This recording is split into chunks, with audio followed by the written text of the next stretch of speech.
Hey everybody, welcome back to another live session. We're getting really close to 50 live sessions, which it's crazy. It's been a really good year for lives. Obviously, we've been really fortunate to be very consistent this year on the lives and get more of a live cadence. So we're really excited to be back. And yeah, I think if we look at the plan for the rest of the year, we will definitely hit 50 lives this year, and that's just awesome. So thank you so much, everybody, for being here. We always appreciate it. And so, yeah, let's spend a couple of seconds just for anybody here. I just want to cover a couple of high-level agenda items, and then we'll actually really just dive right in today. So the one item that I want to note to anybody who's watching and anybody who's kind of comes back to us all the time is that we've had a free course out for about 11 months.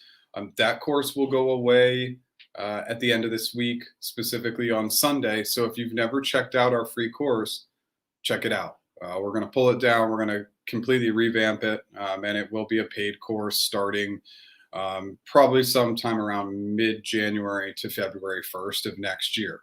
So essentially, yes, I just wanted to let you guys know that. Obviously, just kind of laying the foundation here. We are a positive platform. We had a couple negative comments come in last week, and we're just going to shut that down. This is not the right platform for that. So if that's what you want to bring to the table, yeah, it's not our philosophy. We want to make sure that everything's positive. Obviously, all questions are welcome. I'll do my best to answer all the questions to the best of my ability. And then obviously, any comments, information, anything that you have coming through that you think is valuable to share with the audience, we want you to share. Lastly, my name is Jeff H. Sipe. I'm the founder and interview and negotiation coach at practiceinterviews.com, and we'll be flashing up those resources a lot today. Today is about comp. The comp questions just started. We started getting crushed more and more to give valuable comp data. Just for tech, the best resource continues to be levels.fyi. So check that out. Just remember, if you're using levels.fyi, really focus in on the offers of people who have not been there or are coming in. So that means that it would be a 0/. We really want to look at those initial offers because anybody who's been there, their comp could be quite skewed by refreshers, and it's not as good of a realistic number. And you want to be looking at the most recent offers to just know what the market's bearing, just to see what's been coming in lately.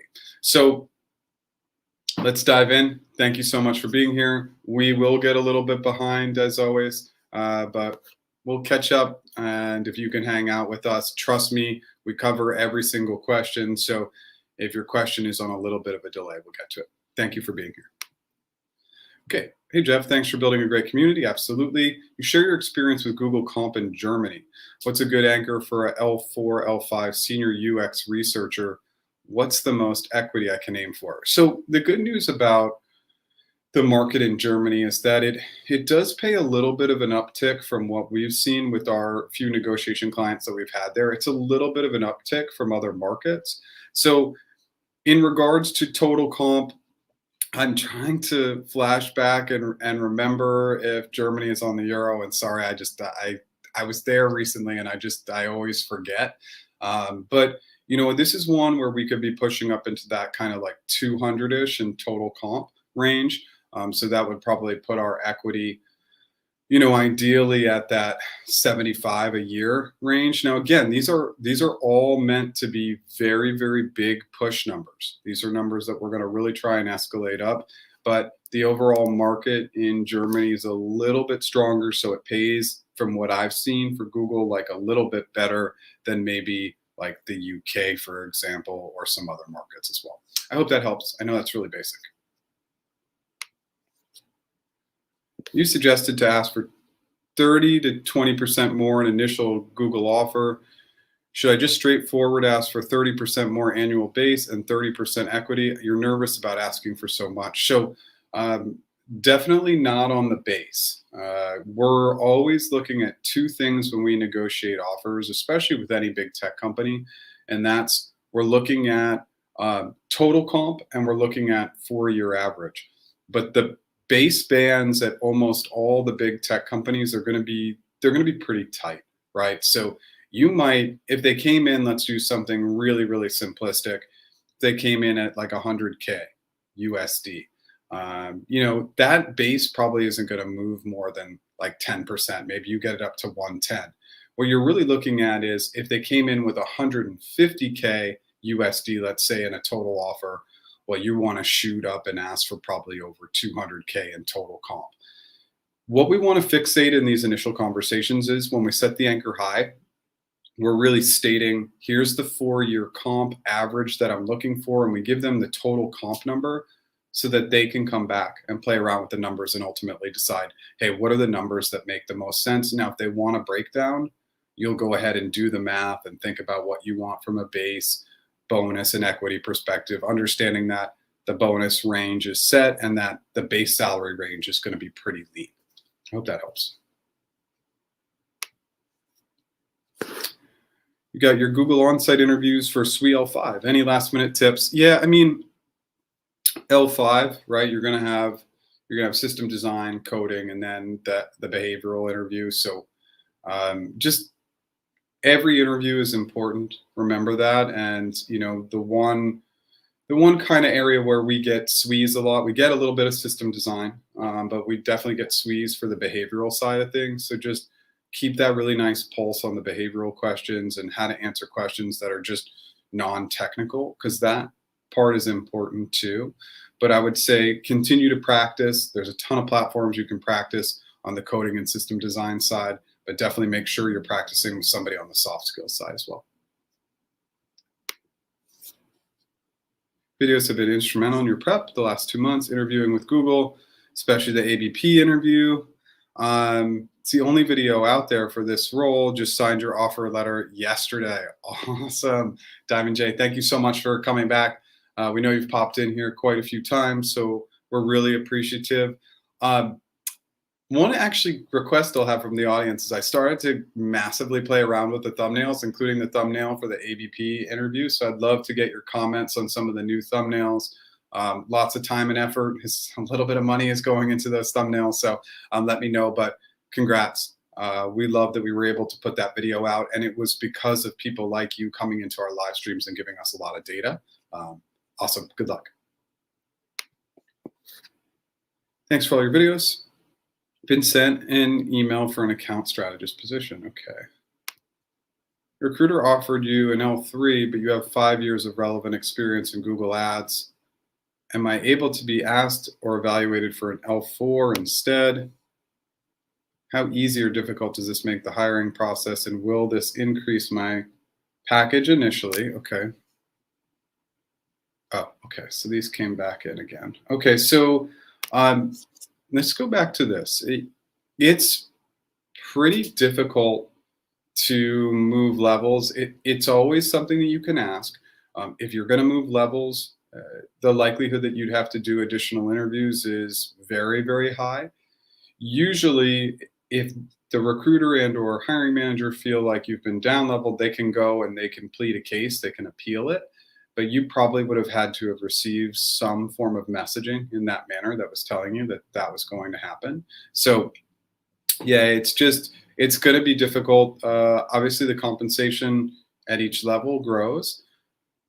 If you really do have this great experience and you do want to be at Google, my best guess is that you could move levels pretty quickly, but it's worth the conversation. But absolutely, your compensation is going to be impacted by level, and every level up, the compensation bands get bigger. And then, of course, the refresher bands get bigger as well. Okay, you just negotiated L3 to L4. Okay, so you were able to negotiate that. Again, that's pretty rare, and it added 70K. They asked in behavioral if you had anything else you wanted to tell them with 15 minutes left that threw you off guard. Well, yeah, the time at the end is really about coming to the table with great questions. We can throw that resource in there for that video. questions to ask your interviewer, but that's your opportunity to really engage with them. And then, of course, I would actually not open up with introducing or providing information. What I would do is I would say, hey, is there anything that we didn't cover today that you'd like to know about me? Anything that I feel like I could uncover for you to help show off my skill set, who I am, etc. So you actually can throw that back more in a question, but at the end, you should always come prepared with lots of questions. It's going to be really, really helpful. But you're already past that point, so congrats, awesome, and getting up leveled. It is hard, so there must have been something or some signs in there that they really saw you as the next level up. Gave your third round for a TSC. That's a technical solutions consultant with the hiring manager. Been 13 days, followed up thrice, but haven't heard back. Should you follow up again? Yep. Continue to follow up, check in, just be gracious and kind when you do it, and then come back and let us know how it goes. But yeah, I understand how that could be frustrating. Currently interviewing for an ABP position in Zurich. What should you expect in the GCA interview? Will it be specific to ABP? What's the best way to prepare? Yeah, it will be specific to ABP in the sense that they're probably going to throw some sort of crazy scenario at you. It's just welcome to the GCA interview. So it's probably going to be about prioritizing, or we see a lot of like an event has been double booked a couple days out and they can't move forward with you. How would you resolve that? Those are kind of really typical questions. I think we have some questions in the YouTube description. If we don't, you can definitely go right here. Oops, sorry. You can definitely go right here into our question bank because we definitely have ABP questions there. But the reality is that it's going to focus in on the skills in the GCA interview that you're going to need for that role. Prioritizing, communication, problem solving. So at the end of the day, all I want you to do is just wear the hat of the ABP. And this is the coaching I'll continue to give time and time again, as long as I do this, is in the GCA interview. It's much, much easier to have success if you just wear the hat of the role. That's like the #1 piece of advice I can give you.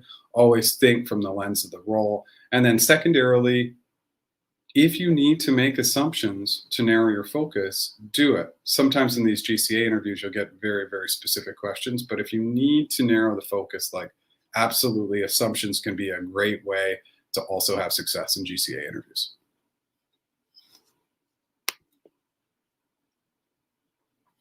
Okay, 13 minutes in, it's good to see that we are live. Now that we're saying that, first time, please hit that like button if you like what we're doing. And if you've never subscribed to our channel, we love subscribers. We're getting really, really close to that 20K subs mark. And I know you see these big channels out there that have a lot of subscribers, but to us, 20K is amazing. So if you can help us get it there, that would be great.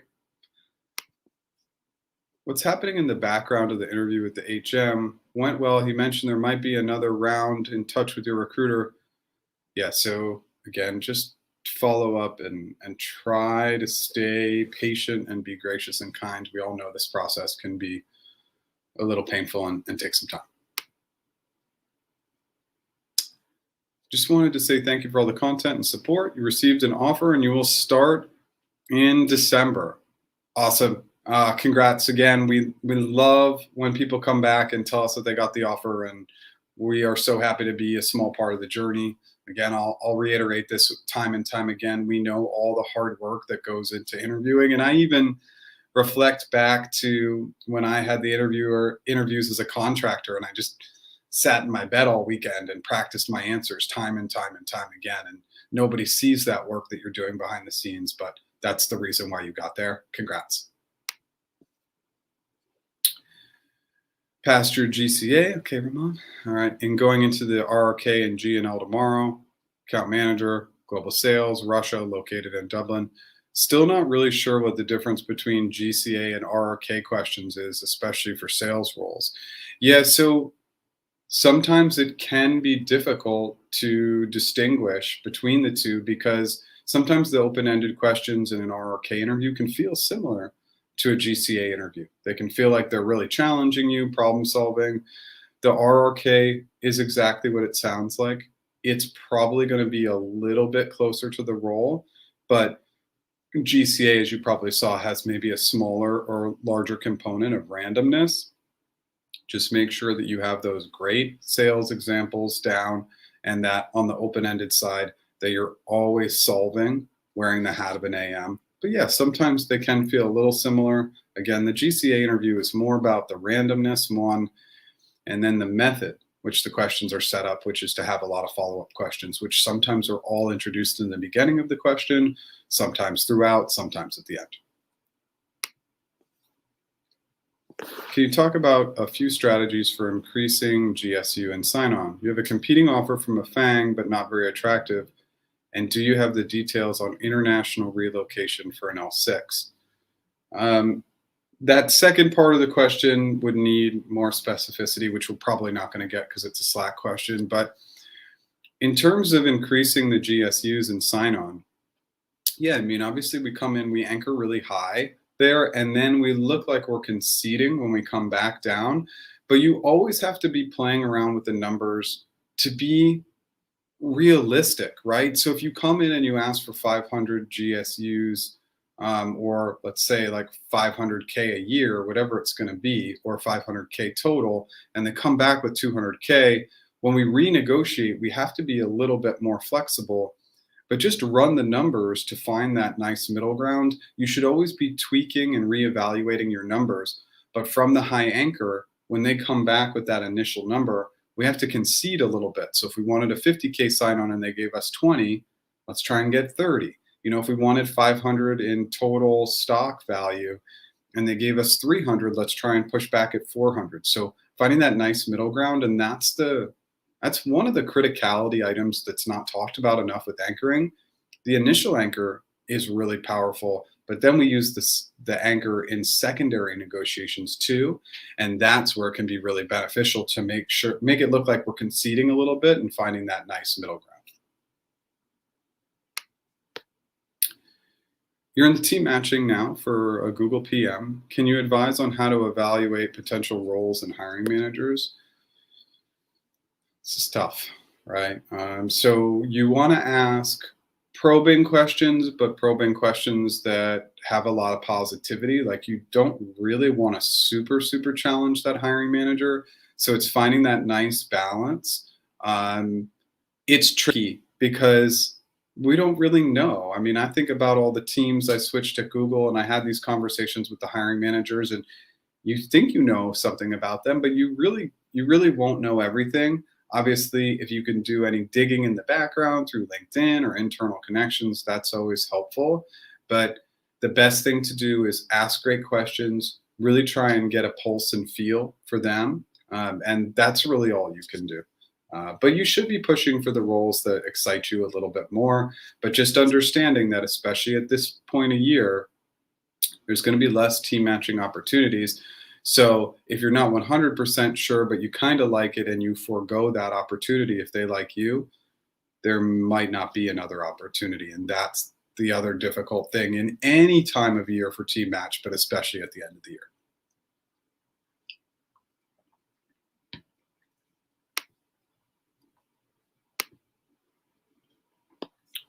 Absolutely. Thank you for being here. We appreciate it. If you're Googling this, GCA and RRK, all 3 rounds tomorrow. RRK has a case study upon which they will ask some open-ended questions. You have any input for excelling?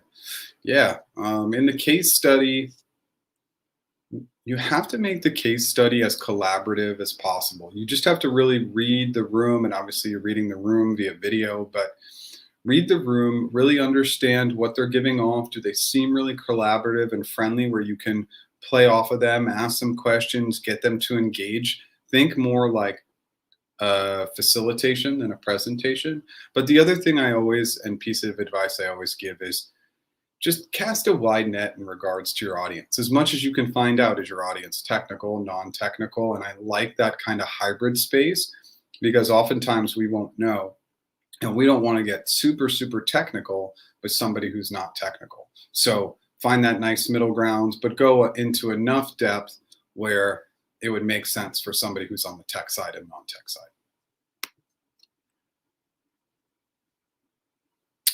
What are some compensation questions candidates need to ask roughly at the L5 level? Also, what compensation questions should we ask once we sign the offer letter and start in our new role? Okay. Well, I can uncover it at L5. I mean, typically people are curious about bonus. That's a 15% target bonus. Lots of questions. Well, a lot of the stuff isn't going to move, right? Like your vacation days and all the other stuff isn't really going to move. So you should really not be asking a ton of questions and just coming in with a high anchor. Now, once you start in the new role, you want to remove the compensation component once you start in the role and really fixate and focus in on, what do I need to do over the next 3 months to move to the next step? What do I need to do over the next year to get promoted? So it's really about goal setting and continuing to talk about those goals in your one-on-one sessions and doing that at least every week. And if not every week, doing it at least once a month to check in with your goals, make sure that you're setting the plan and target to get to the next level. So it should be more goal oriented than compensation oriented, and then what will happen is the comp will come because you perform, you get promoted, etc.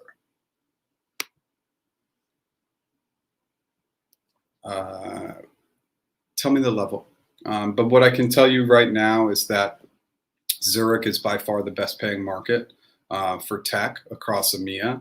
So what I see there is more US.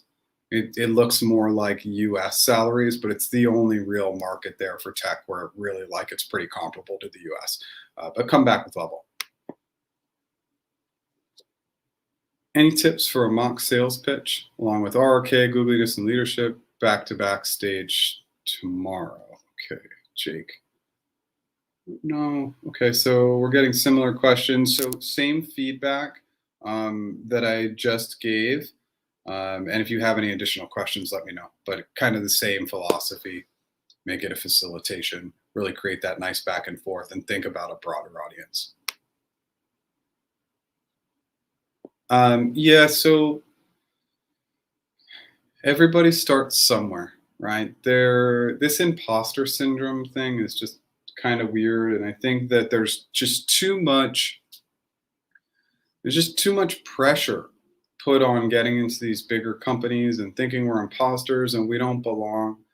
Everybody started somewhere else, even if that was another big tech company or another big name brand. And so I would say don't worry about it. What you want to focus in on is all the time and prep and effort that you have put into this process, because you put a ton of time and effort into it. So don't worry about that and just get that prep plan, keep prepping and crush the interviews.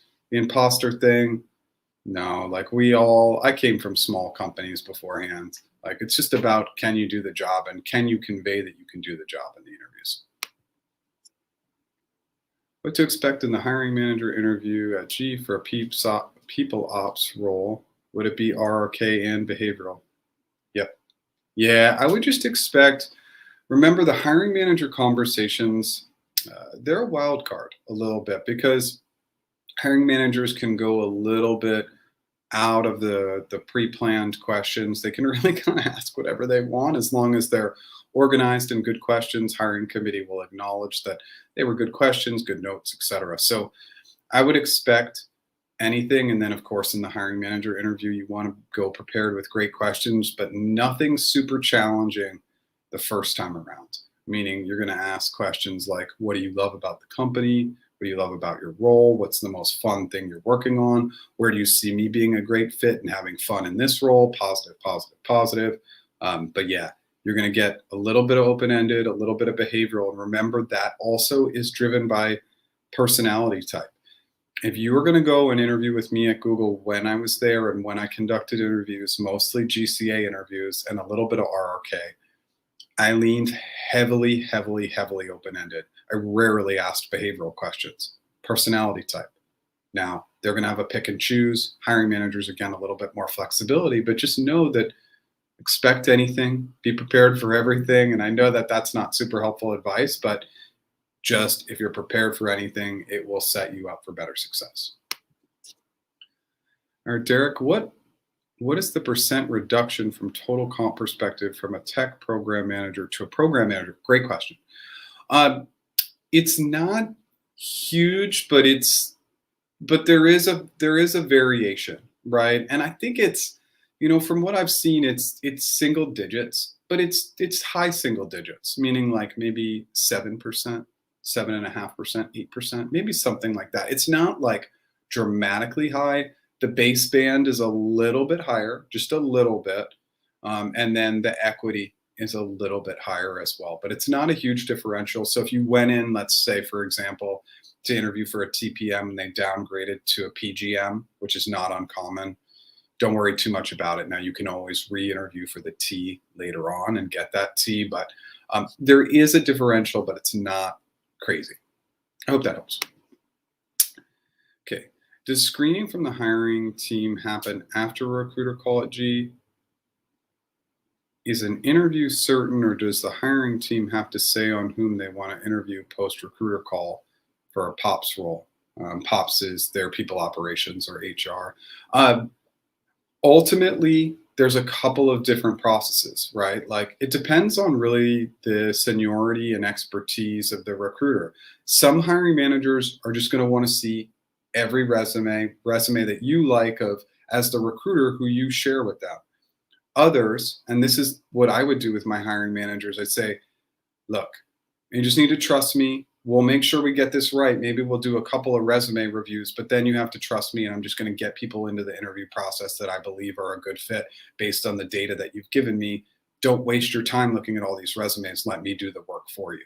And that's, I would say, more of the typical setup, but it really depends on the hiring manager. But yes, ultimately, sometimes there is another level of approval to get into the interviews after the recruiter screen, and you have to kind of pass that recruiter screen as well.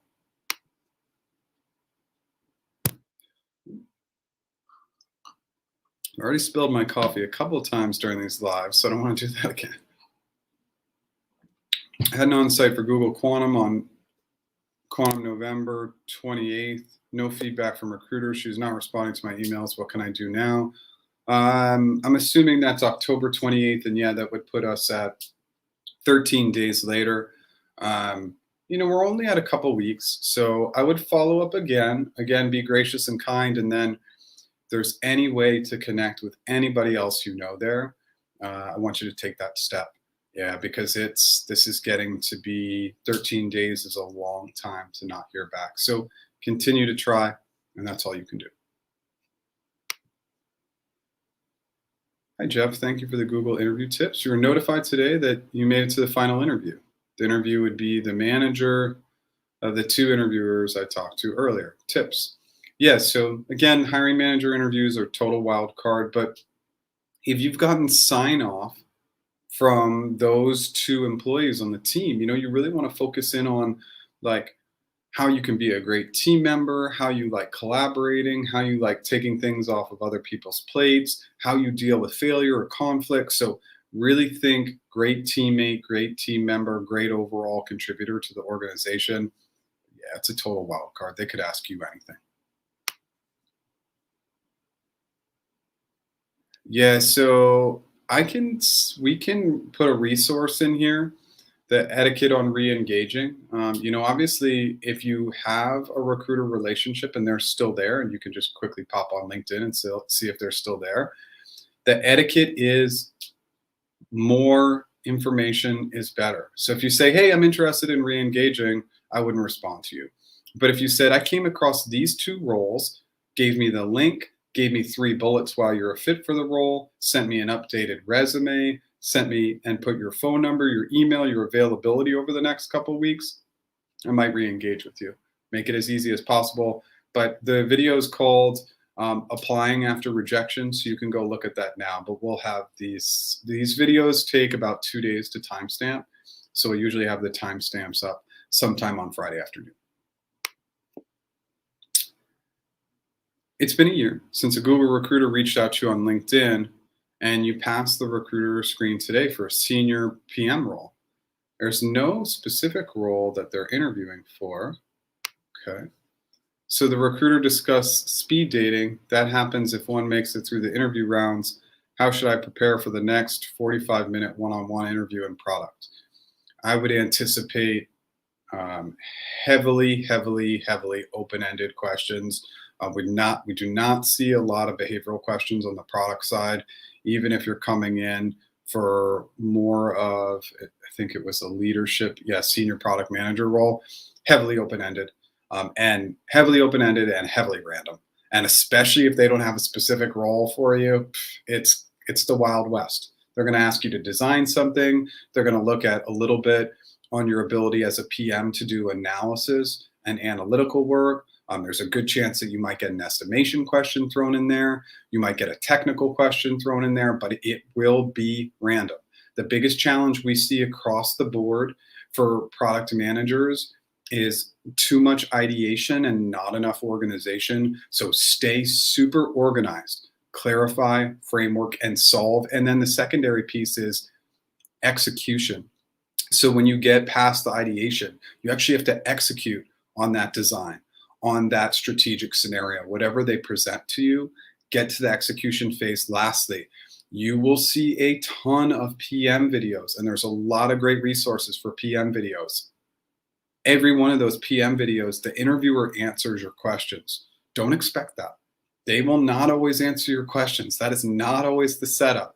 If you came in and interviewed with me for a PM role, I would stare blankly at you and let you deal and navigate that ambiguity. So just know that they're not always going to answer your questions.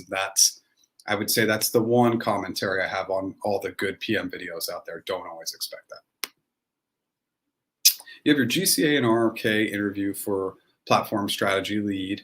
High touch support experience is YouTube this Friday. Any advice for last minute prep? Also comp for L5 for DC. Okay. Platform strategy lead experiences. Yeah, so I really want you to get heavy into the weeds of the experience component of this, and then how you attach strategy back to experience. Really wear the hat of this role. It is going to be very critical for these interviews. Anything example based, and then when you problem solve, really wear the hat of this role. Now, comp L5 DC, 4-year average of high twos. So I would be going for a 4-year average of around 280, 285. Remember, what that means is with a sign-on and the 33% stock in year one, that first year should be in the mid threes, 340, 350. You should have a good first-year offer, but 4-year average, which is what I always look at, high twos, and that's what we see for basically non-tech premium market. So premium plus, Bay in New York, and then DC would absolutely be a premium market. You know, there's only like DC, Boston, Seattle, LA, maybe Boulder. Boulder's paying a little less, but DC tends to be a good paying market. So that's what I would expect. Okay. You have your first round for risk solutions consultant. Can you provide insight on risk specific questions for GBoss? Okay. We should have, I would say, I'm going to send you here to the question bank, because when we talk about risk solutions consultant, I really want you to think and wear the hat of an analyst, actually, because it really is kind of an analytical role. It's analytical in the sense that you're going to have to really get in there and assess risk, and then you're going to have that strong collaboration experience. And so I don't know if we have, and I would guess that we don't have this specific role in the question bank, but I would really lean on those analyst questions. I think those will be super helpful for your success.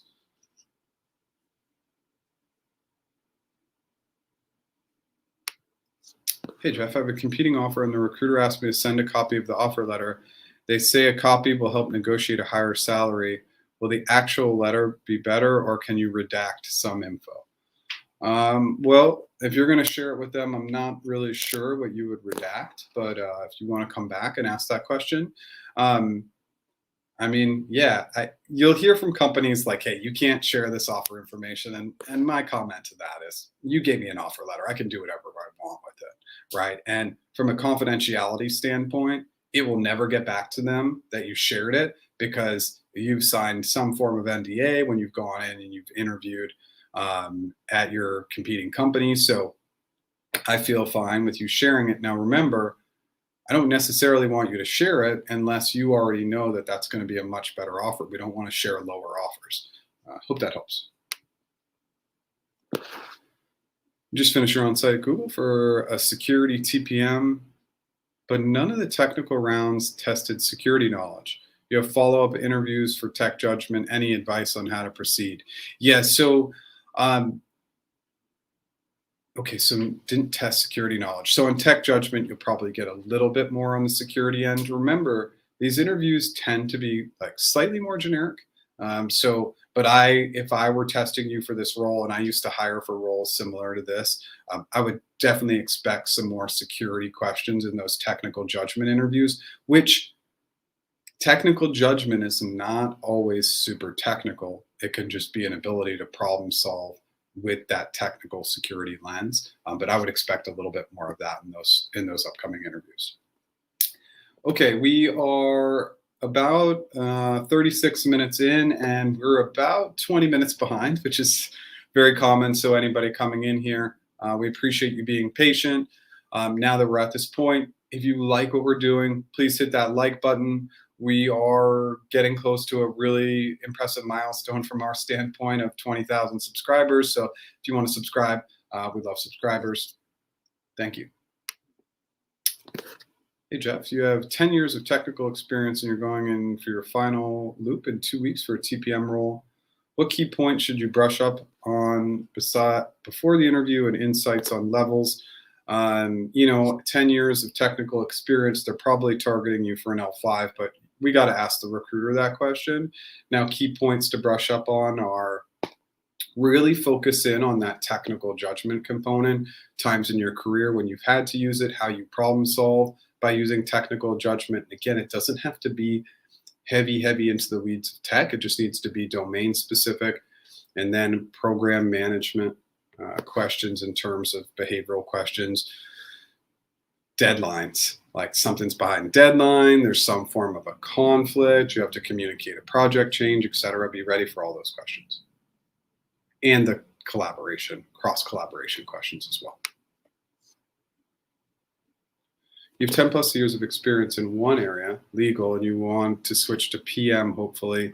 You're completing your MBA from a top university with 2 concentrations, leading innovative orgs, business analytics and data science grad, date is spring. What is the best way to break out into a new role? Internships or something else? Okay, yeah, I mean, if you're open to it. I think that sometimes when people pivot in their career, they're scared to take on an internship in their 30s, for example, or late 20s. But I never think that that's a bad move if it financially makes sense and you can make it work, because PM is as competitive as any role in the world right now. So you're going to have to start at a lower level and build back up. The great news is that PMs get paid fantastically, and it will just take a little bit of time to come back up. But yeah, I think you're thinking about it in the right way. So continue to push, and I would be open to an internship. And sometimes in our careers, it's just a great stopping point. Sometimes in our careers, we have to take steps back to move forward. And, I even look at my career when I was, about 30, young 30s. I had to take a major step back in my career. I got laid off from a pretty good job, but I looked at that as a learning opportunity, and it helped me grow my career. And actually the job I took, while I never made quite the same amount of money as my previous company, the learnings are part of the reason why I ended up at Google. So I like the way you're thinking about it. Okay. Currently interviewing for a GCP TAM role. That's a technical account manager. And in the prep call with the recruiter, I asked about experience level I would come in. They said they're looking at me as an L4 most likely. The recruiter said tech expectations for L5 are a lot higher, but my friends in the same role at L5 Tell me it's not too different from L4. Any insights on the differences between the two levels? Yeah, there's almost no difference. So I would ask the recruiter to see if they can evaluate you as an L5, and then if they have to down level you to L4, okay. But recruiters too often, they're bringing candidates in. I see this a lot at Google. They're bringing them in at the wrong level. And they can always interview you and set up the panel to interview you at a higher level. And then if it doesn't meet the bar, bring you in at a lower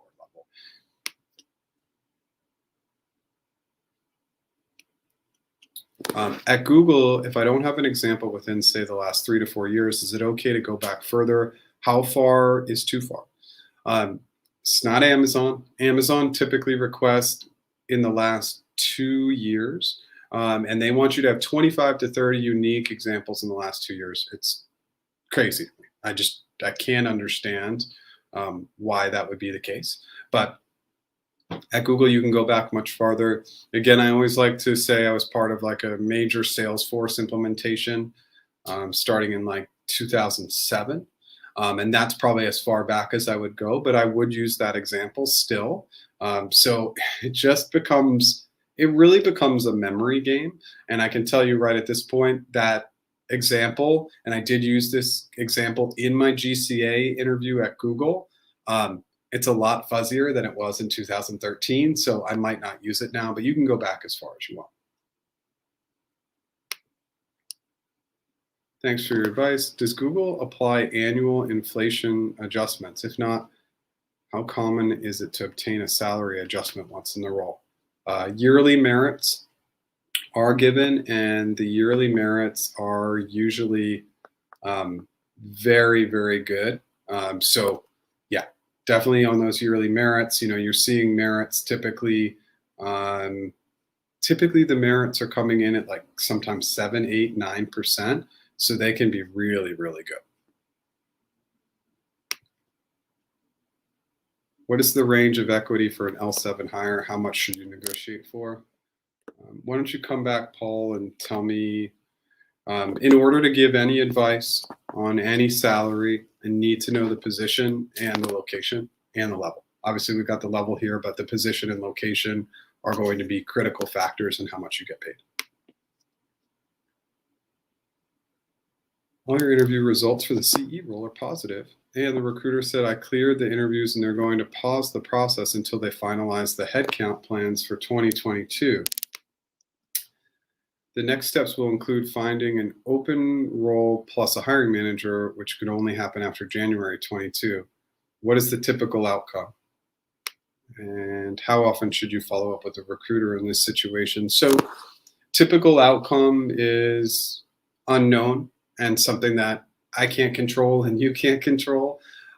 Absolutely, I want you to early next year touch base with your recruiter. And the best thing you can do is, if you're touching base that first week of January, for instance, is let them know your availability. And the more consistency you can provide in your availability, the better.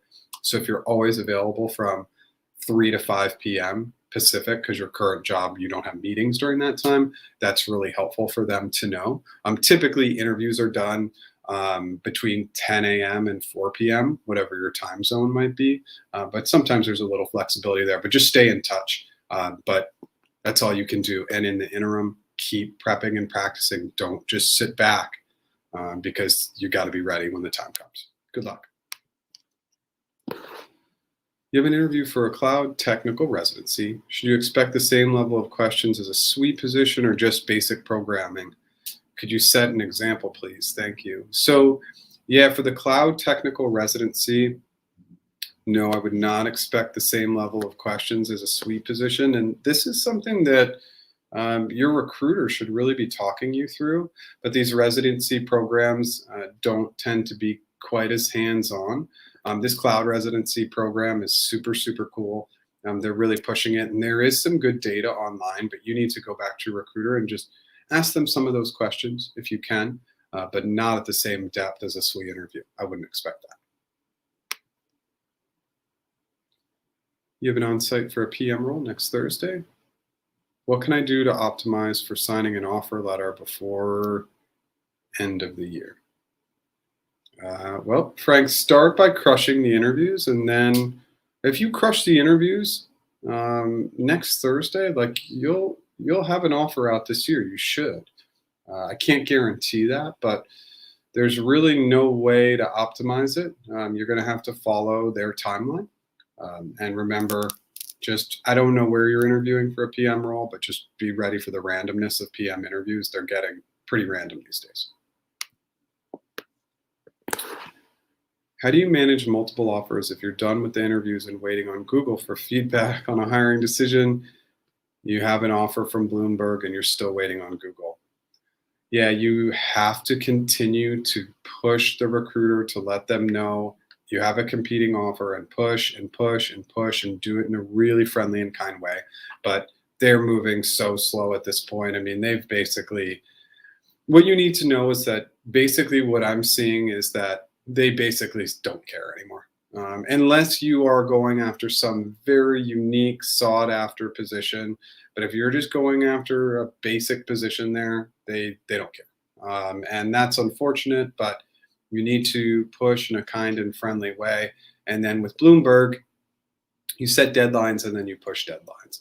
So we're really gracious and kind, and we say, hey, if I could just have till next Friday. And then as next Friday approaches, you say, I just need one more week. So you try and delay them as much as possible, but just keep the pulse and stay on top of your recruiter. Okay, when accepting an offer, can you ask to start in 3 months from the date of acceptance? How common is this kind of request and how easy or difficult?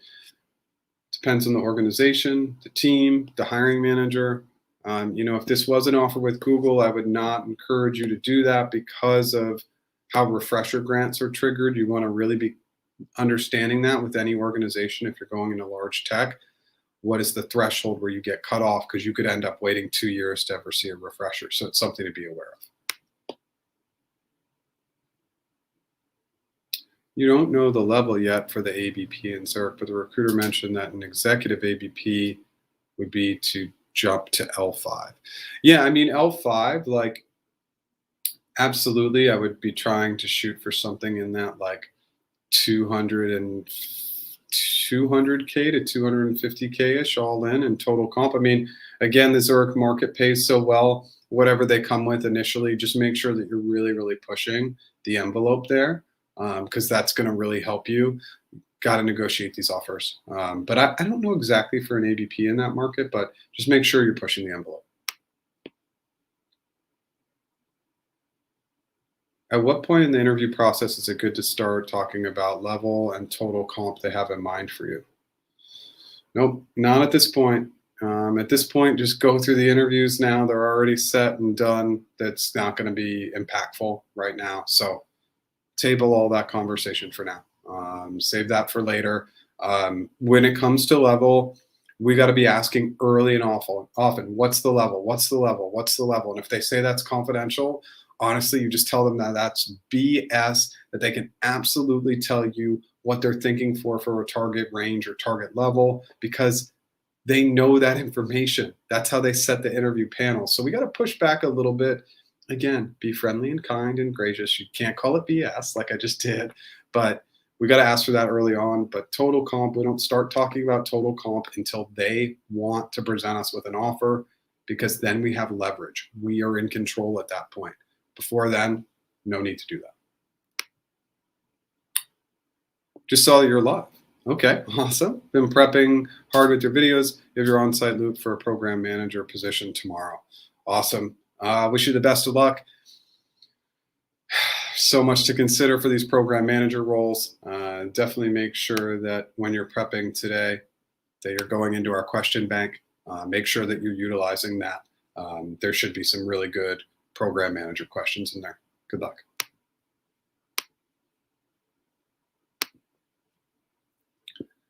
Just heard that you're moving on to next week. Only 2 interviews, GCA and Googliness and Leadership. This is a professional services delivery exec. Not thinking ahead, but what is the L7 Bay Area comp? Okay, so professional services, delivery executive. I mean, any L7 position, like non-tech, I'm trying to anchor at over 500 probably. I mean, I think anything coming in the door realistically is you want to be thinking about trying to achieve some sort of 4-year average around the mid fours should be your target. So maybe you anchor at the mid fives or even six, but something like that. Oh, maybe there was a first part to this, George. So pursuing TPM position for the question, how do you deal with conflict with your stakeholder?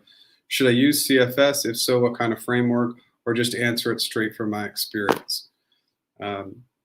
Again, it's an open-ended question. So we're really pushing on CFAS now, clarify framework assumptions solution, because we know the power of assumptions. As I mentioned earlier on, if you weren't here right in the beginning, our course is going away at the end of day Sunday. So go in, consume it, get that information because it's going to go away.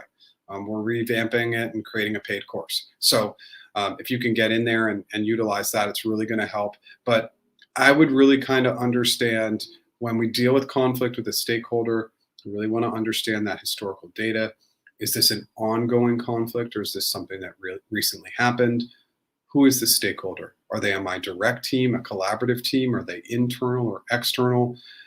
From a framework perspective, I am really going to focus in on coming in with positive intent, believing that they're moving from a positive place. I'm going to question, I'm going to listen, I'm going to come in with empathy, psychological safety, and we are going to work towards an action plan. And then I'm going to talk through how I would handle that in the solution and really talk about the steps, the types of questions I ask, how I come in and pre-plan and then follow-up plan and the cadence and all that good stuff. You can always pivot on these questions and ask if they want an example. I just think it's the easier path. I think you'll get more success out of answering it from an open-ended perspective, but you can ask to provide an example. But I would not just dive into an example, because if you get an interviewer like me and you just straight up gave me an example to that, I would instantly fail you on that question. I just say that was a total failure. So if you are going to bring an example into an open-ended question, just make sure you ask. It's critical. Do you know if the stocks comp vary per country? 100%. Absolutely vary per country because of the cost of living. And so it's going to vary immensely country to country.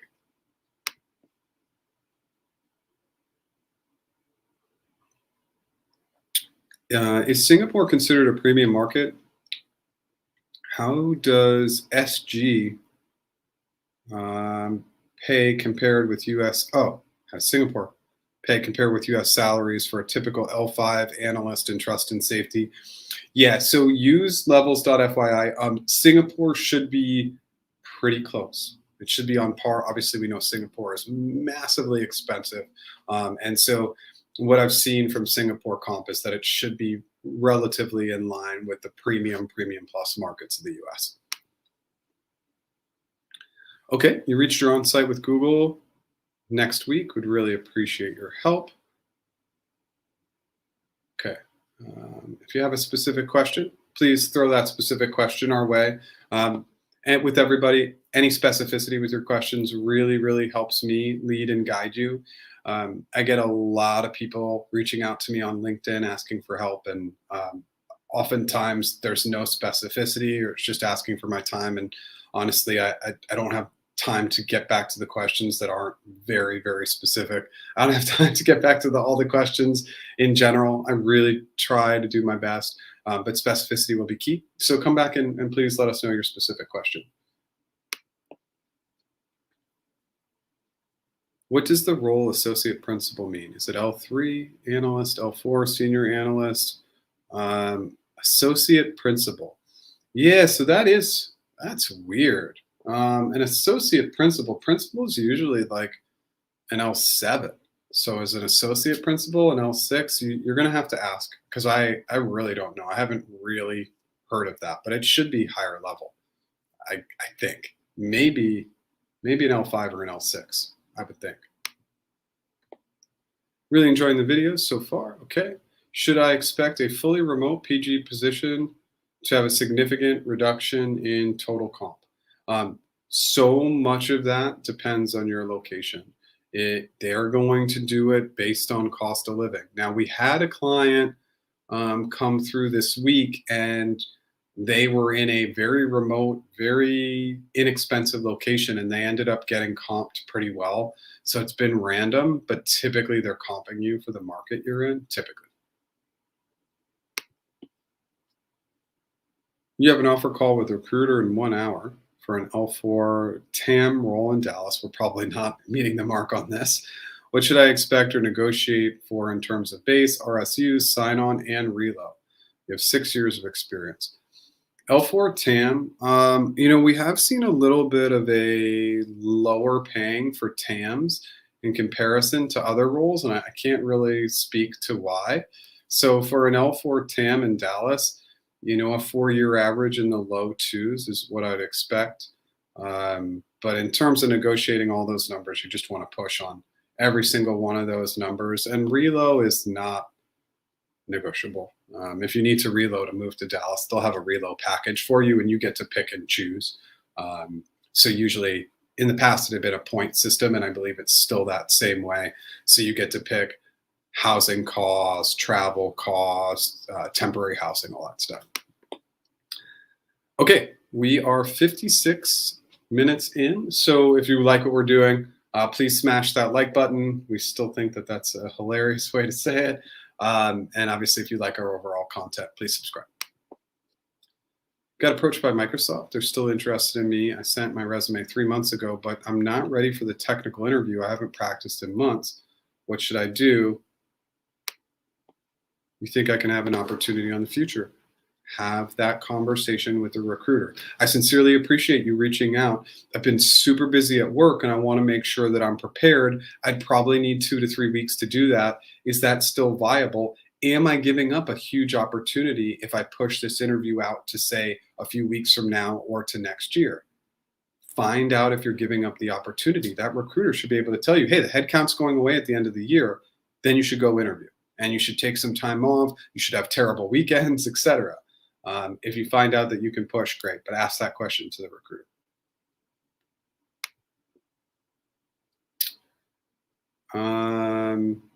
How much info should you share when giving hiring manager your 2-week notice? Should you say you're moving on to another company, say the company name, or should you keep the details to a bare minimum? Yes, some people get really weird about this. I mean, you should only be giving your 2-week notice until everything's signed, sealed, delivered. You'd sign the offer letter, the background has been passed, everything's good at that point. I don't see any reason why you wouldn't share the company name, because even if your manager for any reason was not a great person and went and tried to badmouth you to the organization, it's already done. But it's interesting. It's really up to you. I would share that information, but if you don't feel comfortable, say, at this point, I'd like to keep it confidential, but I'll be updating my LinkedIn profile if you're curious. And thank you so much. And remember, when we go into these conversations, we are not open to counteroffers. You are leaving for a reason, and you shut that down right away. It's the professional and right thing to do. 90% of people who accept counteroffers leave that organization within 1 year. Is that stat correct? Who cares? If it's at 90%, even if it's 70%, it just shows that counteroffers are not good.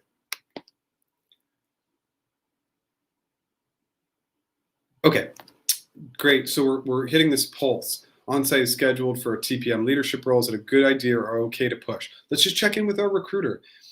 Interviewers do not get mad when interviews drop off their calendar. It's getting time back. They actually get pretty excited about it. So just ask your recruiter, am I giving up this opportunity? Is it a pretty robust pipeline? I'm really busy at work. The holidays are coming up, and I just like a little bit more time to prep. So just ask them. It's a very, very fair conversation.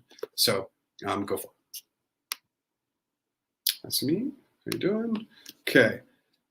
It's specific to a team. You had a HM interview after an onsite for team fit. It went great. What are my chances of HC? It's for GCP. Yeah, so I can never give you percentages. I just don't know, and I don't want to throw out percentages because I'm so disconnected, but you're at a really, really good step in the process. Just make sure you negotiate well. Accepted a role at a company, but heard from Google on an ads PgM role. Finished the second round of interview last week, but you have a start date with the original company after Thanksgiving. How do I respectfully talk with the recruiter on timing? I really like the Google role, but I don't think it's appropriate to continue interviewing after you start with another company. I would go through the process. I wouldn't say anything to your recruiter. Look, they reached out to you. Just see what happens, because what's not being told to you, and I think that this happens at a lot of the big companies, but let's say you go through the whole process and you've been with your company for a month and you get the Google offer, you decline it, or you leave your current company to go to Google. It's not like it's burning a bridge. It's not great, but if you were to decline, you can usually re-up that offer for about a year if they're still interested, if there's still an open role, etc. So it's always good to just see the process all the way through to the end. That's always what I recommend. Interviewing for a CTR position and wonder if, besides your interviews, they take into account the language skills you speak if they're useful for the job. If they're useful for the job, usually for these roles, they're usually, if it's really useful for the role, they'll prompt that in the job description, like speaks these two languages. Usually you'll see a lot of that across roles a lot of times in EMEA. So if they haven't prompted for it, maybe you don't bring it up. You don't never want to force information, but yeah, it could be valuable, of course. You're welcome. Is it okay to use the same examples in GCA and RRK when possible? Have a great example that I got great feedback from the HM. Yeah, if you're going to use it though, it's going to be a different question. So you're really going to pivot on the question. You can. But just because your role has so few interviews, if you can bring in new examples, it's great. I don't want to tell you not to use the same example, but that will be reviewed at the end. So if you can bring some diversity into your examples, that's always good. What is the typical salary range for a customer engineer L6 in Texas? It really depends on the market. Come back and tell me. I mean, I guess Austin and Dallas aren't going to be too dissimilar. L6 customer engineer Texas. You know, I would be shooting for low threes as a 4-year average in total comp and see what they can do for you. FB recruiter said he couldn't ask more for the comp team without a good reason, competing offers. Any tips for negotiation? Yeah, the good reason is that you want it and you need it to accept the job. And again, if he can't go back, say, well, I'm just trying to figure out if there's a little bit of a push point here because this is far below my expectations. So the reason is you would decline the offer. Now, you got to be really careful with that messaging, but we don't always need data to get more. And I think that's kind of a misconception. Just push back, just do it in a friendly way. Huge shout out and appreciation for Jeff and Eric. Best insight and guidance. Also, everybody smash that like button. Awesome. Thank you so much. If you haven't hit that like button, please do. And if you've never subscribed, consider it. Walk me through your approach for launching global flu clinics at Google for Googlers. Okay, so again, if we're going to answer this question, we're really going to go in and examine historical data. Have we ever done anything like this before? That's my number one piece. Okay, so we're doing global flu clinics for Google or Googlers. Okay, so now we want to establish, do we have a starting point? We're going to launch this globally, but do we have a particular market that we want to test launch it in? Do we want to start in maybe North America or EMEA, et cetera? I'd want to understand a little bit more about the critical stakeholders that might be involved, et cetera, et cetera. And then when we get into the framework, we're really going to think about scale, automation, repeatability, maintainability, a little bit understanding more about our goals and objectives, et cetera, et cetera.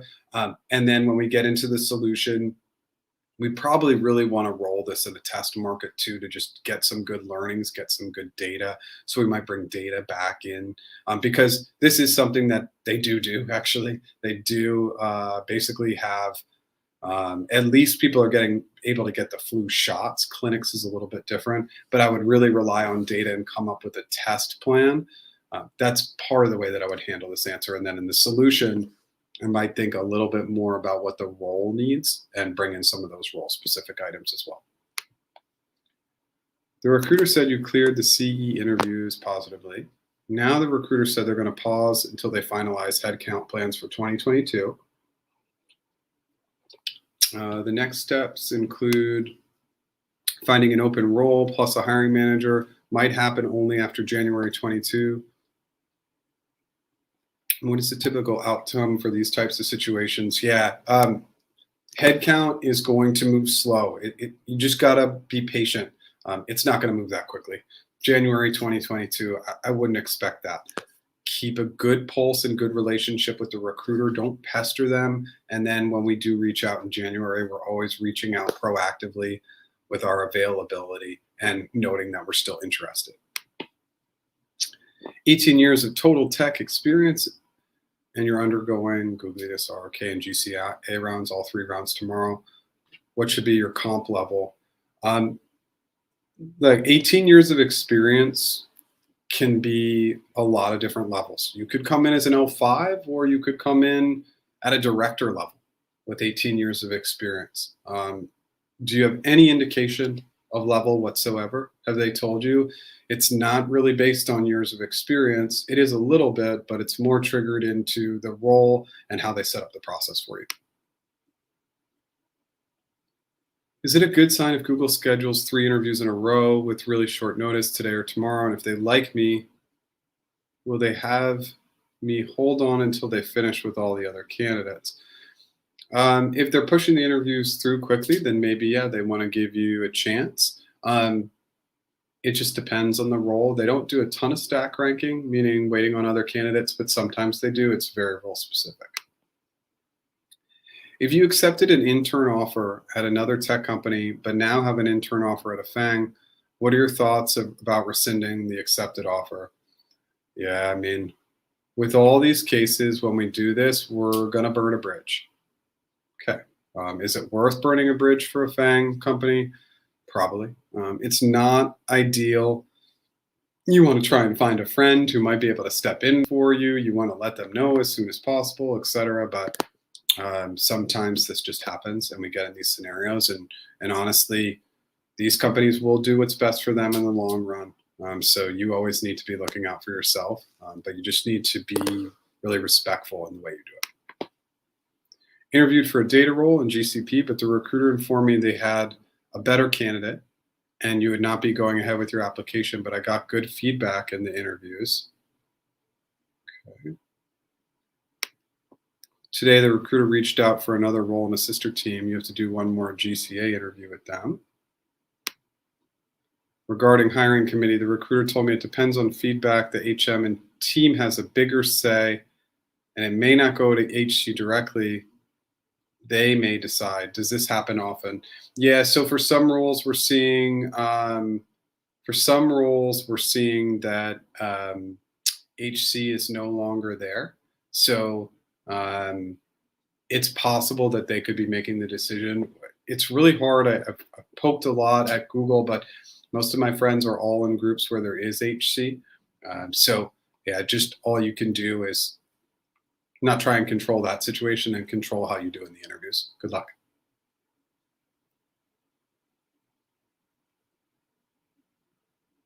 Okay.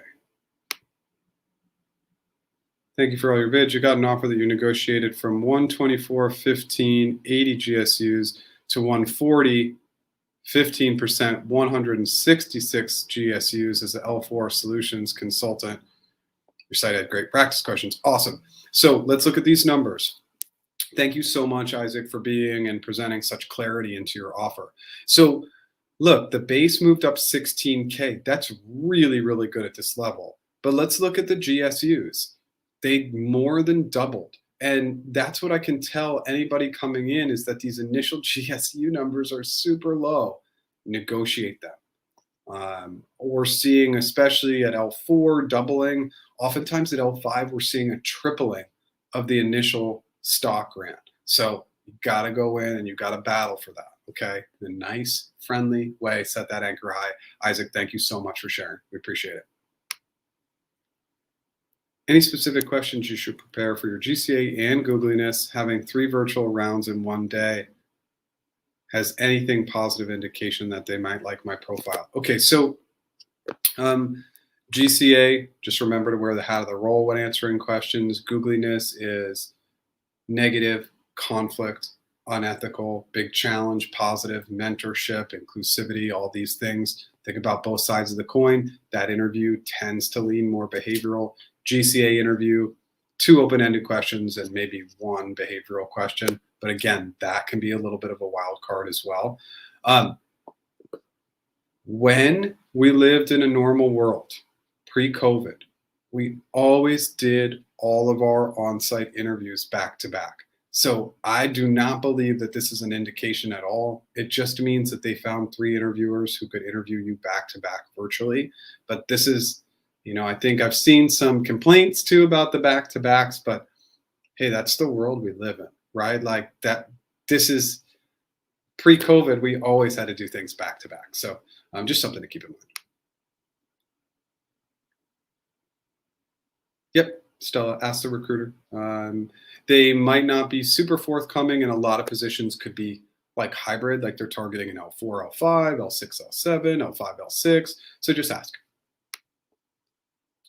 You finished the final rounds and the feedback came trending positively for an L3. You have 3 to 4 years of experience. You were aiming for L4. The recruiter asked for 1 additional interview. What can you expect?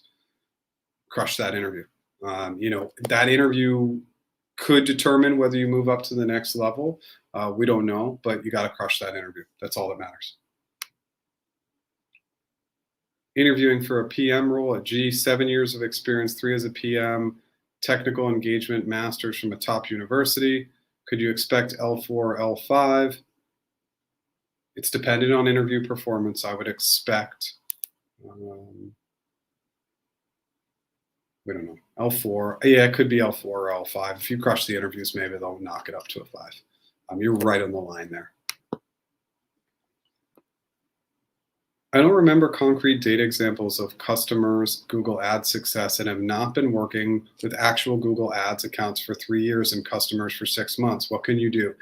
So a lot of people coming into these roles that are focused in on Google Ads or like an account strategist role or any role like an AM role where you're really focused in on Google Ads, not everybody comes from that background. So you want to really bring in examples of customer success. Customer success is transferable to Google Ads or not Google Ads. If you have some of those examples, great. If you don't, a lot of people don't as well. And I had a client yesterday for this role, and they had great examples, but they don't have any Google Ads experience, but they do have client experience. So lots of transferability there. Smash that like button, people. Thank you so much. And if you've never subscribed, please subscribe if you like what we're doing. Hey, Jeff, after the virtual on-site, how much importance is given to years of experience when leveling, i.e. is a SWE with 2 years of experience likely to be down-leveled than 4 years with the same performance?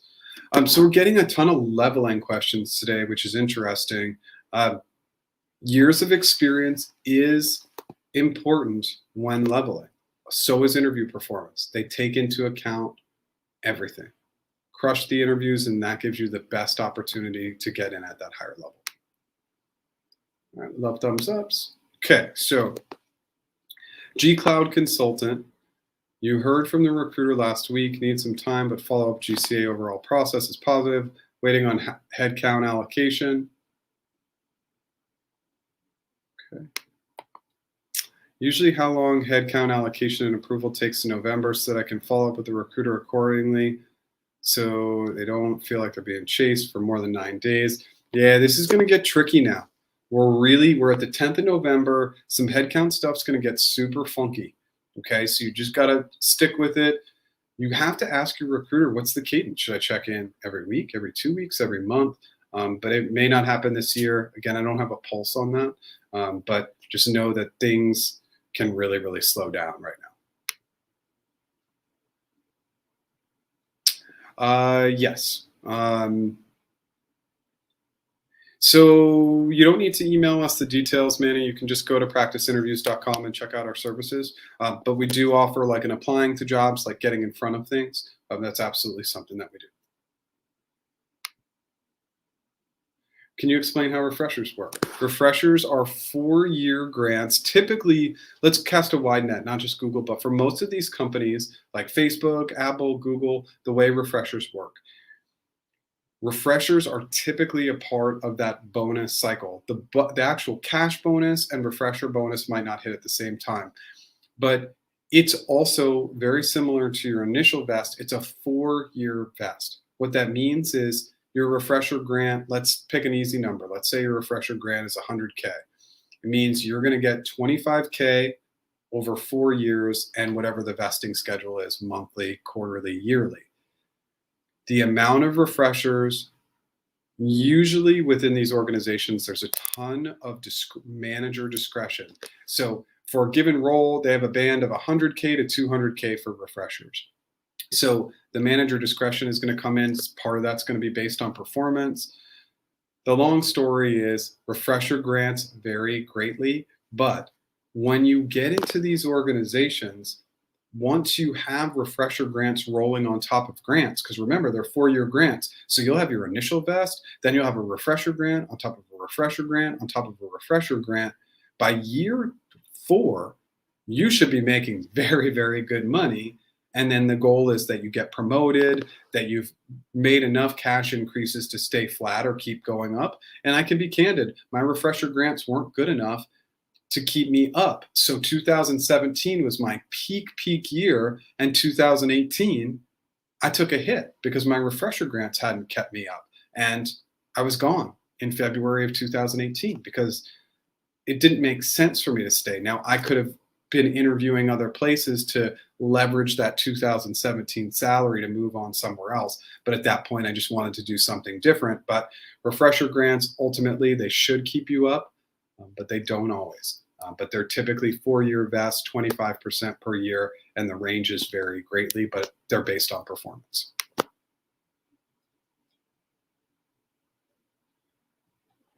Your recruiter told you you had an offer. You were so happy, but upon clarification, I realized I had no detail on comp. I realized I still had to go through total comp. Technically, is there still an offer? Well, this might mean that we want, just because there's a little bit of confusion, we might want our recruiter to lead with an offer. I don't know what's really happening here, but remember to anchor high, and whatever they come back with, if they lead first, show disappointment, and then come in with that high anchor. You're already in the interview process and you've resigned. When should I disclose this information? You don't need to. The resignation information should just be very clear on the application. And if that data has changed, right, like when you applied or came in, it was November 2019 to present, you just will want to update them at the end of the process for a background check that you have since left the company, but you don't need to say anything. Have your final interview for technical solutions consultant in 5 hours.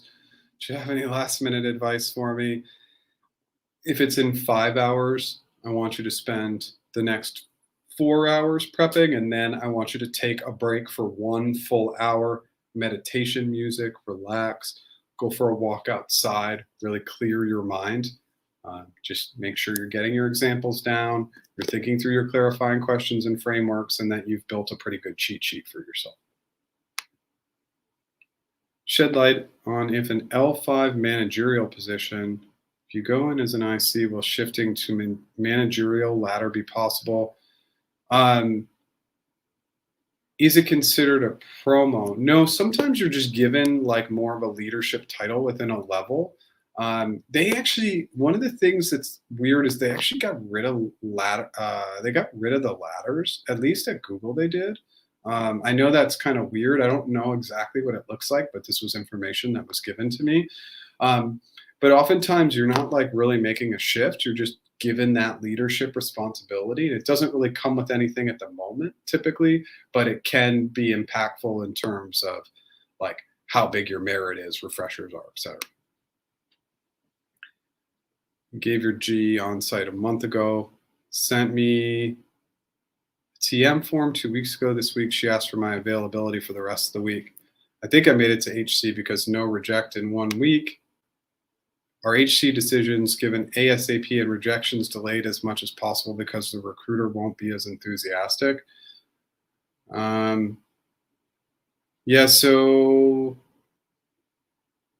yeah, this is I don't know what's going on here. I don't really understand what's happening here, and has nothing to do with you, but it's just kind of confusing what's happening. It's a new grad, so HT decisions. I don't know why they would delay telling you. Whenever they delay telling you information, I just don't get it. And I would always be proactively giving you positive feedback, like, "Hey, great news! Let's chat this week. When are you available?" etc. Just make sure you're following up. These scenarios are always weird to me. Is 150K, 15%, and 240K in equity a strong offer for an L4 PgM? What is typical total comp for L5 Bay Area? Your borderline L4, L5. Also for a background check, how many companies do you need to include in the history? All right, so 150, 15. Okay, so that puts us at okay, so we're at 172.5, and then that 245, even if we're going more basic. Yeah, this is a decent offer. This is around what I'm seeing for an L4 PgM.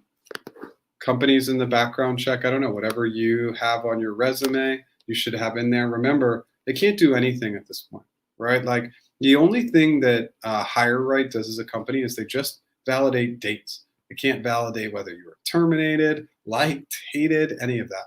They just validate dates. So make sure the month and year are accurate. I need to know the role. Okay, let's get the like button. Okay, so I am still 20 minutes behind, which is not shocking. But now that we're at 11:21, I am going to start to pick up the pace a little bit to see if I can catch up. So I might start powering through questions a little bit faster now, just so we can make sure that we get to everything. Can you explain about Google equity refreshers and what are the pros and cons if you start on January 22nd? So in terms of refresher timeline, please ask your recruiters, are my refreshers going to be impacted if I start at X date? Because they keep playing around with that date. So you really got to figure that out. And then the rest, we just covered that refreshers question. So hopefully you saw it a few minutes ago. Can you describe the background check process? A major point of interest for me, the recruiter was my employer at the time, major Google rival. Okay, I don't know what happened in the second half of this, Ramon, but oh, there it is. Do I need to reveal this? Remember, background check, company name and dates. That's all that matters. Absolutely. You had an interview for GCP. I think it went very well. I just struggled in one question out of 7, but the final one, the recruiter said that they were out of time. Okay. Yeah, so yeah, I mean, if you don't get to all the questions, that's okay. That's not a big deal. Today's password is team. Okay, cool. All right. Just wanted to thank you for your amazing work. Got offered, product account manager position in Dublin last week on your first attempt. Awesome, Jay. I've never heard of a Pam before, and that's kind of fun name, Pam. Okay, I like that a lot. There could be a Seinfeld reference in here, but I don't know if everybody would get that one, but that's awesome. Congrats. Absolutely. We hope your interviews go well. Recruiter asked you about your current compensation and target compensation. What do you tell them? I would go more for target. You're usually under no obligation to present current comp. My best guess is that you're in somewhere abroad, because typically they can't ask that question here in the US in almost every market. But yeah, I would really focus in on target comp and do your research. Total range for a customer engineer L5 Zurich with more than 7 years of experience. So level is independent of years of experience. You could have 400 years of experience. If they bring you in as an L5, 400 years would be crazy, but but that's all that matters is level. And it doesn't matter if you were close to an L6 or just scraped over. It's like they're just looking at L5. Again, Zurich pays really well. So I would want you to be looking at, I don't know, somewhere in like that 250 range as a 4-year average, maybe up to 300. Again, I might be going pretty high here. I know Zurich is the best paying in EMEA, but I might be stretching the bounds a little bit. You may want them to lead and then counter, but really counter strongly. Our couple of compensation negotiation clients in Zurich, we were really, really able to push the offers in that market, surprisingly high. I need to know the location. Is it possible to be asked the same question from 2 interviewers in the on-site interview? What happens? Okay, great question. If you get asked the same question during the interview process, Sue, great question. I was already asked that question. I am more than happy to do better answering that question the second time around, but I just wanted to flag that. Again, happy to answer it again, but I was asked that question in the last interview. That happens. Sometimes somebody comes in and they just want to ask this certain question, et cetera, et cetera. So just flag it. It's a Googliness item. And it's just an overall good person item. If it happens in any interview at any company, just flag it. Did round 1 with Google. Not sure how you felt about it. You felt like you had great answers and great framework explanations, but the employer you interviewed seemed a bit standoffish, made it hard to connect with them, creating an uncomfortable feeling even after the amount of prep I did. Is this normal? And you did one with Google recently. You're not sure how you feel about it. Yeah, absolutely. Interviewers are people. They have crappy days. They're not good people just in general. They don't want to show you anything because that's a character they're playing. All you got to do is do exactly what you did. Prep, practice, and push through it. But ultimately, at the end of the day, not everybody's going to be glorious and shiny and friendly in these interviews. Your Amazon recruiter asked you about current compensation and your target compensation. You make 100K now, no bonus, and you're applying for L6. Not sure to tell them 130K now or 150K as a target. What is your market? Where are you interviewing? I would go maybe even higher.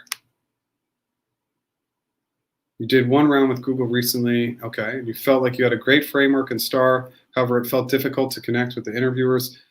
Yep, same comments. Interviewers can be very hard to connect with, and you just need to kind of push through it. If at any point I'm in an interview and I'm just totally disconnected from the interviewer, and I feel like no matter what I do, I'm going to fail the interview, I'm just going to stop and I'm going to be like, look, Bob, I don't seem to be aligning with you right now. Is there anything that I can do to get more aligned with you? Is there any different way that you want me to share my answers? Anything else that you're looking to hear from me? Because at that point, you really have nothing to lose. Now, again, it has to be going really poorly for you to take that move, but it's always something you can do. Kurt working on transitioning from a TVC to an FTE. We'll have to stay plugged into your lives throughout the process. Yeah, Stephen, good luck. I went through this process. And it's actually more nerve-wracking. People don't get that, but it's more nerve-wracking to go from TVC to FTE instead of coming in from the outside, because it's like, there's so much pressure. You have so much experience. You've done so much good work, but you still have to prove yourself in like this very limited amount of time. Continue to hang out with us. Thank you. Is it possible to do good offer negotiation with Google if you don't have a competing offer? Yeah. Competing offer is not what it's all about. It's setting the high anchor and staying rigid on that high anchor, but also doing it in a gracious and kind way. Okay, everybody, we have the famous Holly Lee here. Hey, Holly. Holly, if you haven't checked out Holly's channel, Holly is an Amazon expert, and we will be doing something very, very soon together. Holly, so text me. We got to do a Google Amazon collab, maybe a live session we'll do together. But if you haven't checked out Holly's channel, awesome Amazon tips. She's an Amazon pro, and just in general, great advice. Awesome to see you here, Holly. Thanks so much. You have a phone interview on Friday for an L5 PgM. How much product management related questions? Not a lot of product. on the PgM side of things. It really depends on the role. There might be a little bit of like product operations or product collaboration, but not like the heavy duty like design, strategy, analytical, technical estimation questions that you would see typically for product managers. Thank you so much for all the content. You were up-leveled from 3 to 4 HC. Okay. Off strong interview performance and unsure how to proceed with my negotiations. Offers are comparable to L3 comp, and I'm not sure how relevant those would be. Up-leveled from 3 to 4. Yeah, so negotiations, just set the anchor really high. Like whatever you were thinking previously, just bump it up. Let me know if you have more questions. I'm a little confused. I want to make sure I'm helpful. Non-native English speaker, is it bad to make language mistakes in an interview? Should you delay the interview? Absolutely not. What I'm going to tell you right now is that with many of our non-native English speakers, which I mean, that's got to make up a big chunk of our client base, your language skills are better than you think. Right off the bat, I can tell you that. I don't even need to talk to you. They're better than you think. The biggest challenge for any of us that speak a second language, I can't really say I speak Spanish, but I speak a little bit of Spanish, is taking the minute to process the information in a different language is typically the most challenging. But my best guess is your communication is stronger than you think, and I would not delay the interviews based on that. If you make mistakes there, it's not a big deal. So don't worry too much about it, but just practice, practice, practice. Is it difficult to be hired in Google in the Bay Area, New York, while living in Poland? You have U.S. citizenship? No, not if you have U.S. citizenship. That's totally fine. Your interviews could be at some funky times, so just drinking coffee later in the day or whatever it might be. But no, with U.S. citizenship, you have the ability to kind of interview wherever. So I would recommend it. Wanted to know if there's a difference in the number of interviews between a SWE and a customer engineer, 3 versus 7. Yeah, so yes, customer engineers are going to have less interviews, typically 4, where a SWE, especially if you're L4 or above, is going to have more like 5. Now, again, that could throw in and factor like maybe an initial interview. Sometimes that can add to it. So the numbers are never exact, but yeah, a SWE will maybe have 1 more.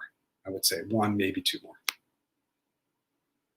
Google SWE L3, offer of 150K base, 181 stock, front loaded, of course, and 25K, good for the Bay Area. 150, 181, let's take that up to 222. Yeah, for an L3, that's not bad. Go to levels.fyi, look at people who have been hired recently in those roles. It sounds decent for an L3, right? You're coming in the door and walking in the door over 200K for, a more junior level role is good, but just get the pulse on levels.fyi of what the engineering salaries have been for an L3 recently.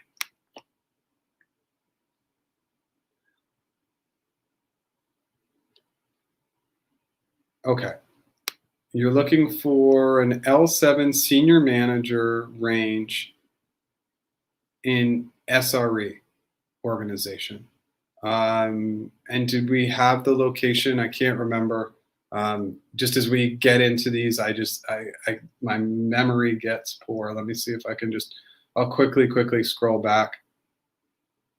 Okay. Oh, okay. So we did. Thank you. You told me Bay Area. So senior manager, SRE. So senior manager, SRE. So you're probably coming in senior manager, SRE. You're probably like an eng lead focused in an SRE.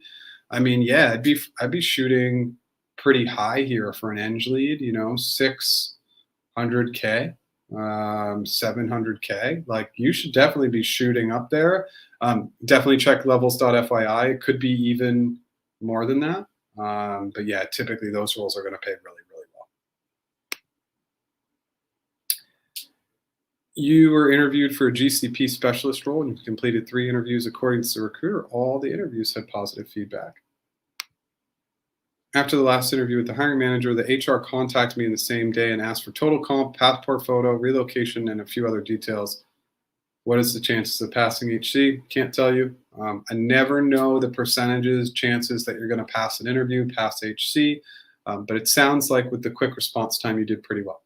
Keep us posted. Come back and let us know. And I would skip providing total comp. I would just leave that blank or put 0. Google 3, 150. Yep, I think this is good, but again, double check with levels.fyi.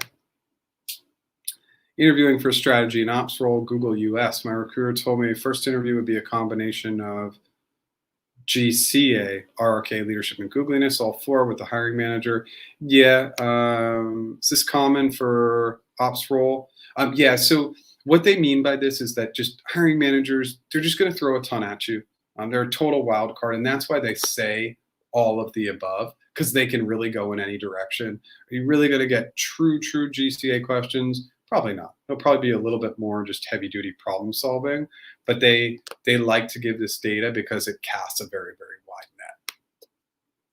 The recruiter sends me a G match before HC decision for a new grad. Does this imply that my feedback was good enough? Not sure how a PA match my app stronger for HC. Yeah. This should be, sorry, I saw Irik's future comment. I'm just laughing. This should be a good sign. Now, again, this should be information that is communicated to you through the recruiter, but no, this looks like a good sign. But I don't know, remember, there's no guarantees just yet. You passed. Hey, Jeff, thanks for your help. You passed 3 on-site, probably will not get job this time, but still interested. When should I contact recruiters? 2 weeks. You didn't get the job. Already passed. Well, why are you saying that? We don't know that yet, but we're not going to stay in touch every 2 weeks. We're going to applying after rejection is the name of the video. We'll go ahead and timestamp that. We brought that up earlier, so the resource will come in. We're flagging all resources as resource in the timestamps, just so you know. So we'll put that video in there. But yeah, I don't want you to preemptively think like you can't get it. But keep us posted. Sorry, this is what I was laughing about. All right, Irik liked the video. I always like my own videos. I don't know if that's weird or we should be doing that, but I do. So I liked it as well. So if you've not liked it and you like what we're doing, please smash that like button. And of course, if you've never subscribed to our channel and you think our overall content is valuable, please let us know. Yeah, let's keep going. Just finished your GCA and RRK interview today. Your CF framework was a lifesaver. Thank you. Structure, organization, and level of detail. I'm going to get more fixated on this. The structure allows us to stay organized and then prompts us to provide the right level of detail. Get those 3 things right in an interview and you're golden. Like, they're hard. It's hard to get all 3 of those things right, but if you can, great. Congrats. I'm happy to hear that it helped. Had a YouTube interview till round 3 and didn't make it. Gave Google DA round 1 and then talked about using previous interview feedback and scheduled 1 round. I'm not sure what's being asked. I'm not sure what you're asking. Maybe you can come back. Yeah, I hope I answered that question for you. Great, appreciate the help. You'll schedule a coach session with you for TPM leadership for onsite. Can you suggest any prep you should do before the session? Yeah, just get those behaviorals down and then just make sure that you have a pulse on clarifying questions and frameworks before coming into the session. That will be really helpful. At Google, what else is negotiable besides base, GSU, and bonus percent? Bonus percent is non-negotiable, but sign-on is negotiable. So base, GSU, and sign on. 2 dislikes. Oh man, I don't know if we've ever had 2 dislikes on a live actively. I must have said something. So it is what it is. Again, remember, one of the things that's really important to understand is that if you get dislikes, if anybody dislikes what you do in life, you're probably doing something right, or at least you have an opinion on something. So, okay, 2 dislikes it is, Irik. Thanks for sharing. Okay. Not able to find the team match after 1 month and interviewed with 2 teams. Recruiters said, let's close the application and start again for the new year. Is there an influx of roles then? Also, my level was very low. So is closing the application and just starting over a good idea in your book? Yeah, it's really tricky on the team match stage. It's not going to like trigger in the first week of January. It's a little bit of a slow roll, right? Like, so it could be January, February, March. Just be patient and stay in contact with your recruiter. And yeah, there could be an opportunity to come in, maybe do 1 or 2 additional interviews and up level yourself. So it's not the worst case scenario. It's just patience is super, super important with Google. Again, meant you were scheduled for another position. Oh, Google data analyst. The recruiter mentioned using feedback from previous YouTube rounds.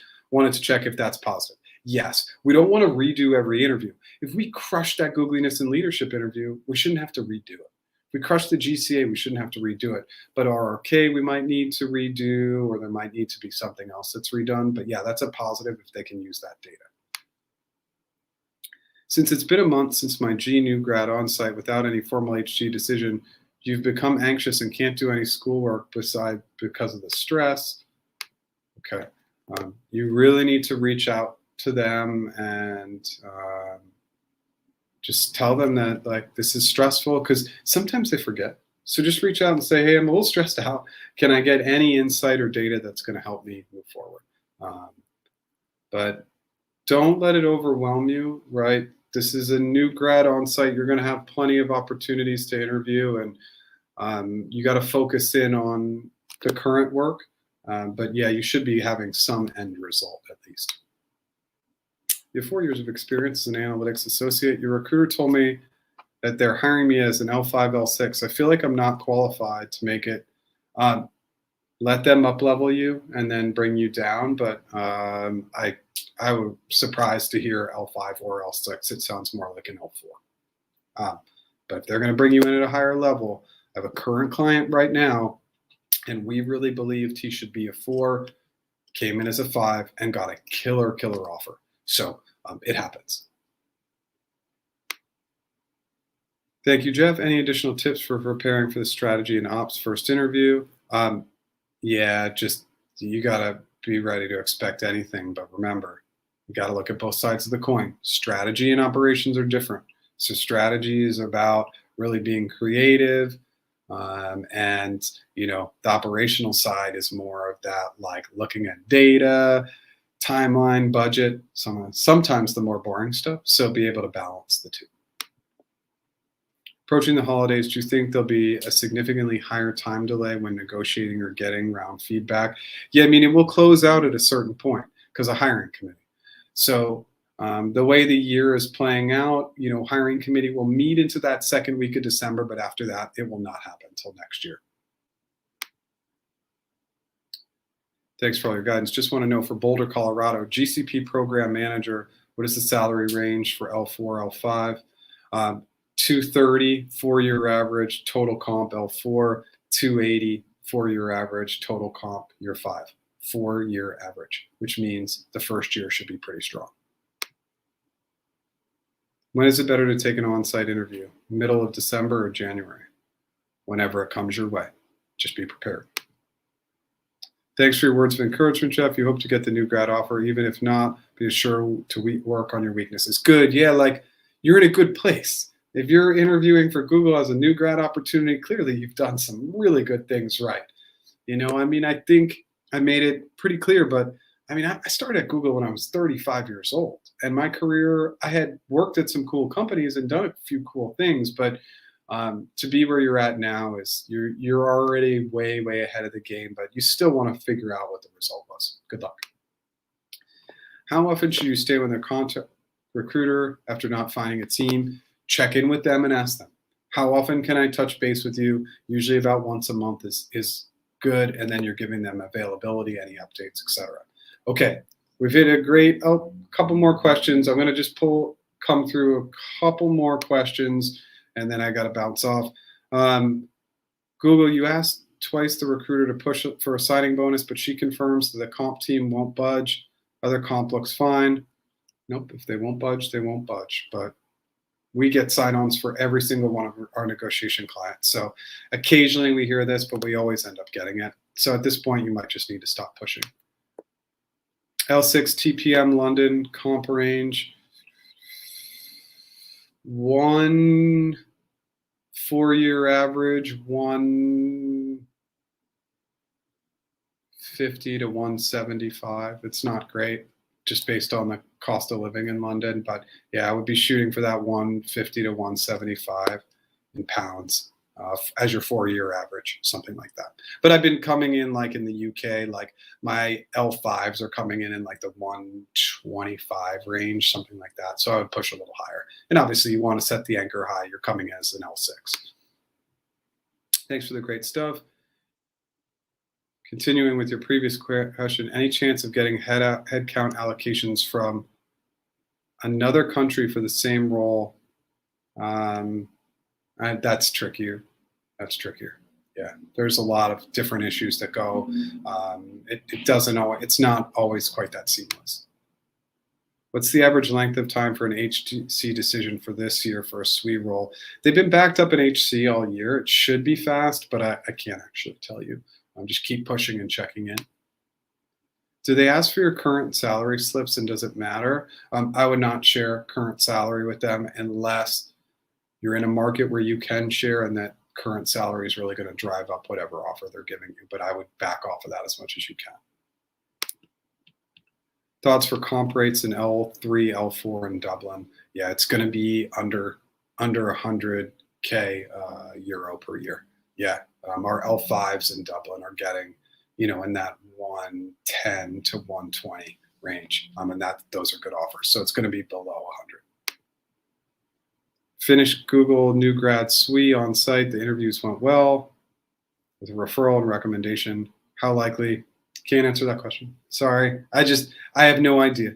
I just can never answer whether you're going to get in or not. I didn't interview you. I haven't been a part of the process. Stay positive and stay in touch with your recruiter. Okay, everyone. I have to bounce off. Thank you so much for being here. We will be back next week. That course is going away. Okay, the course is going away Sunday. So get into our app and utilize it as much as you can. Thank you so much for being here.